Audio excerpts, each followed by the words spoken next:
దేవునికి ఎంత విరోధంగా నడిచినాడో తెలుసా ఆయన అని చెప్పేవాళ్ళు. మీరందరూ బుద్ధిమంతులు, మీరందరూ పరిశుద్ధులు నేను చెప్పటల్లా.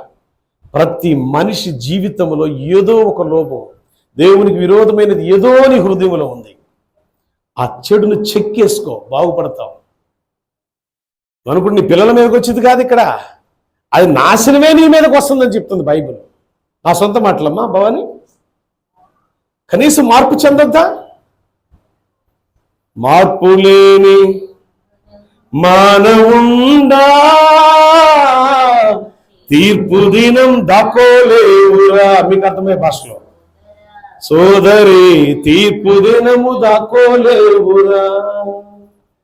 మనం చేసినవన్నీ పవిత్రమైనవని మనం అనుకోబాకండి.